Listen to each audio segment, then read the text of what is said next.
বাবু, আমার না ওইটা খেতে ইচ্ছে করছে। হোয়াট দ্য কথা? ওইটা মানে কিসের কথা বলতেছো? আরে বাবা, ওই যে প্রায় তুমি যেটা খাও না, ওইটা। কিন্তু ওইটা তো তোমার নাকি ভালো লাগে না, আর আজকে বলতেছো ওইটাই খাবে? আগে তো ভালো লাগতো না, কিন্তু যখন থেকে প্রায় ট্রাই করতে শুরু করেছি তখন থেকে আমার ভালো লাগতে শুরু করেছে। তাহলে কি করব বলো? সেটা তো আমি বলে দিতে পারবো না, কিন্তু পরবর্তীতে যখন মুখে নিবে তখন তো আবার বলবে যে তোমার ভালো লাগে না, তুমি খাবে না, ফেলে দিবে। তোমার গা গলি উঠছে, তখন তো তোমার আবার ফেলে দিতে ইচ্ছা করবে, তাহলে কেন আনবো? আরে বাবা, আগে ওরকমটা মনে হতো, কিন্তু এখন তার মনে হয় না। তাছাড়া এখন তো আমার ইচ্ছে করে প্রায় এটা খেতে। তাহলে তুমি আমাকে কেন এনে দিতে পারবে না? তাছাড়া তুমি খুব ভালো করে জানো যে আমার একবার যেটা ভালো লাগে আমি সেটা রোজই চাই। তাহলে তুমি কেন দিবে না আমাকে? সেটা জানি, আর আমি তোমাকে বারণও করিনি, কিন্তু তুমি তো প্রায়ই বলো যে তোমার এগুলো ভালো লাগছে না, ওগুলো ভালো লাগছে না, তোমার জন্য রোজ রোজ আমাকে চেঞ্জ করতে হয়। তাছাড়া তোমাকে যতবারই কাছে এনে দেই তোমার নাকি ভালো লাগে না, না হয় পছন্দ হয় না। তাহলে তুমি বেছে নাও তোমার কোনটা পছন্দ হয়, আর তোমার কোনটা চলছে তুমি আমাকে একটাবার বলো। সেটা না বলে আজ এটা তো কাল ওটা, ও এরকম করে বাচ্চাদের মতো না করলে আমি কাজে কখন যাব, আর তোমার আবদারগুলো কখন মেটাবো? আর এরকম হবে না। তাছাড়া আমি তো বলেই দিচ্ছি আমার ওইটা পছন্দ। ওইটা ওইটা খাবো বললাম। প্লিজ আমাকে এনে দাও না। তুমি প্লিজ এমন করে আমার থেকে দূরে সরিয়ে ওই জিনিসটাকে আমার থেকে লুকিয়ে রেখো না। তাছাড়া আমি কি বারণ করেছি নাকি যে আমার ভালো লাগে না? আমার তো এখন ভালো লাগে। প্রথম প্রথম তো আমি এগুলো খেতাম না, তাই ভালো লাগতো না। কিন্তু যখন থেকে মজাটা বুঝতে পেরেছি তখন থেকে তো তোমার কাছে প্রায় চাই, তাই না? তাহলে আজকে কি এমন হয়েছে যার জন্য তুমি এমন করে ওই জিনিসটা আমাকে দিবে না বলছো? আচ্ছা বাবা, ঠিক আছে দিব, কিন্তু এখন আমাকে একটু কাজ করতে দাও, আমি পরে গিয়ে তোমাকে এনে দিব, কেমন? না না, আমার এখনই চাই। আর তাছাড়া তুমি বুঝতে পারতেছো না, আমি এটাই খাবো। আর তাছাড়া এখন না দিলে আমি কখন খাবো বলো? তাছাড়া এখন ওইটার ফিল আসতেছে। আর তুমি বলতেছো পরে এনে দিবে। আমার পরের দরকার নেই। তুমি এখনই আমাকে দিবে কিনা বলো। যদি না দাও তাহলে কিন্তু আমি কান্না করে দিব। আর আমি খুব ভালো করে জানি তোমার বউটার কান্না তুমি সহ্য করতে পারো না। এই জন্য খালাতো বোনকে বিয়ে করতে নেই, তার সব আবদার পূরণ করতে করতে নিজেকে পাগল হয়ে যেতে হবে, সেটা আমি একটা সময় জানতাম। ওই জন্যই তো তোমাকে বিয়ে করতে চাইছিলাম না। তুমি আমাকে এমন করে বলতে পারলে? আর তাছাড়া আমি কি এতটাই বাজে যার জন্য তুমি আমাকে বিয়ে করবে না ভেবেছিলে? আর তুমি এই কথাগুলো আমাকে বলতে পারলে বলো? তুমি না আমাকে ভালোবাসো? তাহলে এগুলো তুমি কি করে বলতে পারলে? তুমি মাঝে মাঝে যে পাগলামিগুলো করো তার জন্য আমাকে ঝামেলায় পড়তে হয়। তাছাড়া সবসময় সব কিছুর মুড থাকে না। আর আমি এখন কাজ করতেছি, তুমি সেটা না বুঝিয়ে বলতেছো তোমার জিনিসটা এখনই দরকার। সেটা করলে কি হয় বলো? আর একটা সময় সুযোগের তো ব্যাপার স্যাপার আছে, তাই না? কাজ কাজ আর কাজ। বউয়ের কাছে আসলে শুধু কাজ বেড়ে যায়, তাই না? তাছাড়া আজকে ছুটির দিন, তাহলে আজকে কিসের এত কাজ? তোমাকে আমি বলেছি না ছুটির দিনে এত কাজ করতে হবে না? তুমি তারপরও সেই কাজ কাজ করে হেদিয়ে মরো। আর বউয়ের জন্য এই সামান্যটুকুও করতে পারবে না। তাহলে কিসের এরকম বর হলে?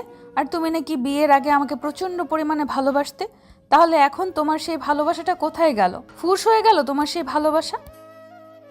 আরে বাবা, তুমি এমন করে বলতেছো কেন? তোমাকে সময় হলে আমি এনে দিব, তারপরও এরকম ডিস্টার্ব করো না তো। তুমি কাজ করতেছো, আমিও কাজ করতেছি। আমার না যে আমি তোমাকে এখন আদর করতেছি, তুমি ওই জন্য বারবার এরকম করে আবদার করতেছো। যখন তোমাকে আদর করব তখন তুমি আবদার করলে তো আমি তোমাকে ঠিকই দিতাম, বলো। আর এখন তো সময় নেই, বলো। আমি এত কিছু জানি না। আমার চাই মানে চাই। তুমি আমাকে এনে দিবে কিনা বলো? আমার এখনই খেতে ইচ্ছে করতেছে, তো এনে দিবে? রিফাত বুঝতে পারল সিনথিয়া পাগলামিটা বন্ধ করবে না। আর এই যে আপনারা কি ভাবতেছেন, ও কি খাওয়ার কথা বলতেছে? আসলে সিনথিয়া প্রচণ্ড পাগলি একটা মেয়ে। তার উপরে ওর আইসক্রিম অনেক পছন্দ। তাই রিফাত ওর জন্য প্রায় নানা ধরনের নতুন নতুন ফ্লেভারের আইসক্রিম আনে। আর গত সপ্তাহে একটা চকোলেট ফ্লেভারের আইসক্রিম এনেছিল, যেটা দেখতে বেশ কালো ছিল বলে সিনথিয়া খেতে চাচ্ছিল না।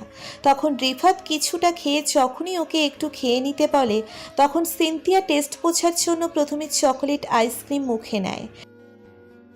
আর তারপর যখন প্রথমবার আইসক্রিমটা খাই তখন ওর ভালোই লাগতেছিল। তখন থেকে ও বলে এই আইসক্রিমটা অনেক মজার। আর তারপর থেকেই সিনথিয়া রোজ ওইটা খেতে চায়। আর আজকে ফ্রিজে আইসক্রিম ছিল না বলে রিফাতকে আইসক্রিমটা এনে দিতে বলল। আর আপনারা হয়তো উল্টোপাল্টা কিছু একটা ভেবে নিয়েছেন। আর রিফাত জানে যে ওই আইসক্রিমটা ওর কতটা ফেভারিট হয়ে উঠেছে পুরো একটা সপ্তাহে। রিফাত কোনো কথা বলছে না, তাই সিনথিয়া বাচ্চাদের মতো করে মুখ বাঁকিয়ে বলতে লাগলো। ও, তার মানে তুমি আমাকে এনে দিবে না, তাই তো? আচ্ছা ঠিক আছে, আমার লাগবে না। আসলে তুমি আমাকে ভালোবাসো না, যদি ভালোবাসতে তাহলে আমার কথা শুনতে।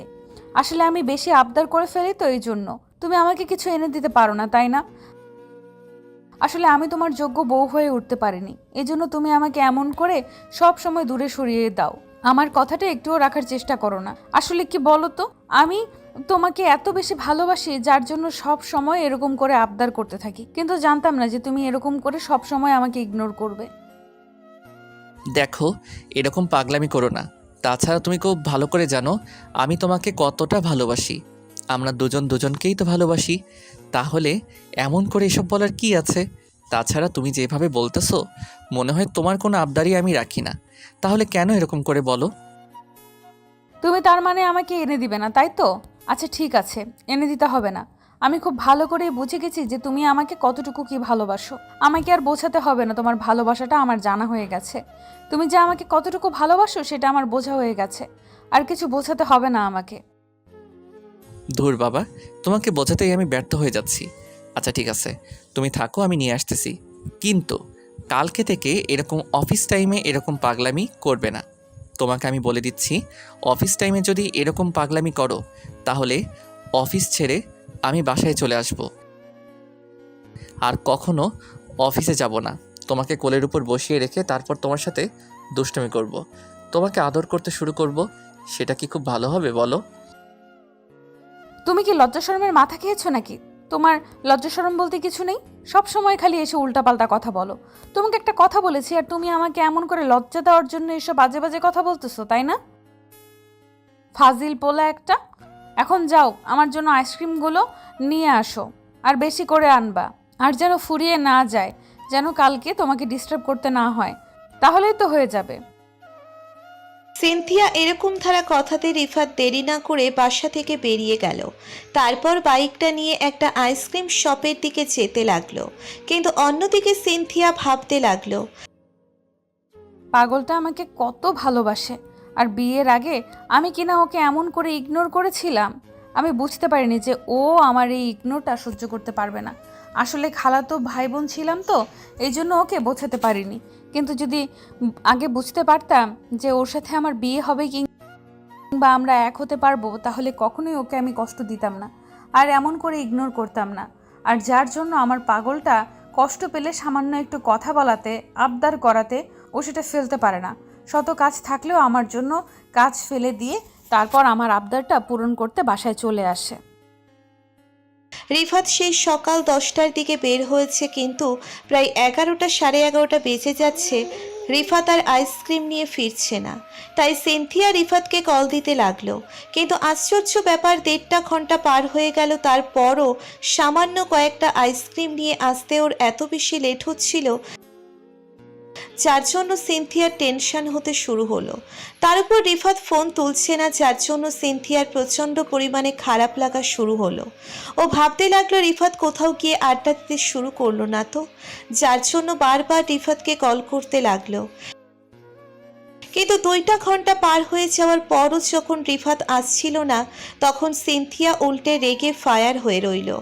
এর মাঝে বাসার কলিং বেলটা বাজতে লাগলো। সাথে সাথে সিনথিয়া দৌড়ে গিয়ে দরজাটা খুলে দিয়ে খেয়াল করলো রিফাত দাঁড়িয়ে আছে, কিন্তু ওর অবস্থা বেহাল। তার উপর রিফাতের 2টা ফ্রেন্ড ওকে 2 কাঁধের উপর দিয়ে হাত দিয়ে ধরে রেখেছে। রিফাতের পায়ে আর মাথায় একটা ব্যান্ডেজ।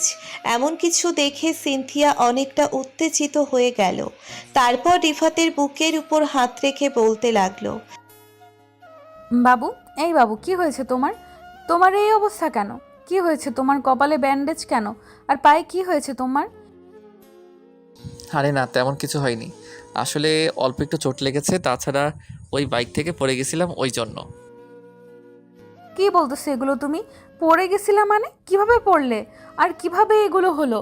ভাইয়া, তোমার ফ্রেন্ডের কি হয়েছে বলো না। আমাকে ও এরকম করে আছে কেন? আর ওকে দেখে মনে হচ্ছে অনেক ব্যথা পেয়েছে। কোথায় ব্যথা পেয়েছে তুমি বাবু? আমাকে বলো কোথায় কি হয়েছে? ভাবি, আপনি উত্তেজিত হবেন না। আসলে তেমন কিছু হয়নি। ওই ট্রাফিক সিগন্যালে ছিল, তখন একটা গাড়ি এসে একটু ধাক্কা দিয়েছিল, যার জন্য টাল সামলাতে না পেরে পড়ে গিয়েছিল। পাটা মুচকে গেছে আর কপালে একটু চোট পেয়েছে। ডক্টর বলল তেমন কোনো ক্ষতি হয়নি, আপনি টেনশন করবেন না। রিফাতের এরকম অবস্থার কথা শুনে এবার সিনথিয়া প্রচণ্ড পরিমাণে হাউমাউ করে কান্না করে দিল। ওর এরকম কান্নাকাটি দেখে এবার আব্বু আম্মু নিচে দৌড়ে আসলো। আব্বু আম্মু রিফাতের অবস্থা দেখে ওর অনেকটা উত্তেজিত হয়ে গেল আর বারবার জিজ্ঞেস করতে লাগলো। তখন রিফাত আবারও ওদের সবটা বলল আর সিনথিয়া সেই তখন থেকে কান্না করে যাচ্ছে। রিফাতকে জড়িয়ে ধরে রেখেছে, যার জন্য ওর কান্নাটাই থামছে না। রিফাত আর কোনো উপায় না পেয়ে সিনথিয়াকে বুকের সাথে খুব শক্ত করে জড়িয়ে ধরে বলতে লাগলো, পাগলি, কি হয়েছে তোমার? এভাবে কান্নাকাটি করতেছো কেন? আমি তো বললাম আমার কিছু হয়নি, তারপর তুমি কান্নাকাটি করতেছো। দেখো আমার কিছু হয়নি, সত্যি আমি ঠিক আছি। তুমি তারপরও কান্নাকাটি করো না। তুমি কান্না করলে আমার খারাপ লাগবে, তারপর আমি আরও বেশি কষ্ট পাবো। এই না প্লিজ, এরকম করো না। তোমার এরকম কথা শুনে এমনিতেই আমার অনেকটা টেনশন আছে। তারপর যদি তুমি আমার এরকম কান্নাকাটিতে কষ্ট পাও, তাহলে সেটা আমার জন্য আরও কষ্টের কারণ হবে। তুমি প্লিজ কষ্ট পেও না। আমি আর কখনো কান্নাকাটি করব না। দেখো, এই আমি কান্না করতেছি না, কিন্তু তোমার এরকম একটা অবস্থা একমাত্র আমার জন্য হয়েছে, তাই না বলো? আজীব তো, তোমার জন্য আমার এই অবস্থা হবে কেন? তুমি কি আমাকে ধাক্কা দিয়ে ফেলে দিয়েছিলে নাকি? তোমার এরকম কথা শুনে তো তাই মনে হচ্ছে। তাই প্লিজ এরকম পাগলামি করো না তো। কিছু হয়নি আমার, দেখো ঠিক আছে, 2 দিনে সুস্থ হয়ে যাব। রিফাত বন্ধুরা ওকে ধরে রুমে নিয়ে আসলো। তারপর কিছুক্ষণ কথা বলে চলে গেল সিনথিয়া। এর মাঝে রিফাতের স্যুপ বানিয়ে নিয়ে আসে। তারপরেও ওর সামনে বসে ওর মুখে তুলে দিতে লাগলো আর কান্না করতে লাগলো। তখন রিফাত আগে চোখের দিকে তাকিয়ে বলতে লাগলো, আরেকবার যদি কান্না করো না, তাহলে কিন্তু আমি এখনই তো আর খাবো না, আর তোমার উপর রাগ করে থাকবো। তোমাকে আমি বোঝাতে পারতেছি না যে এরকম কান্নাকাটি করতে হয় না। তাছাড়া এর থেকেও তো বেশি ক্ষতি হতে পারতো, তখন কি হতো বলো তো?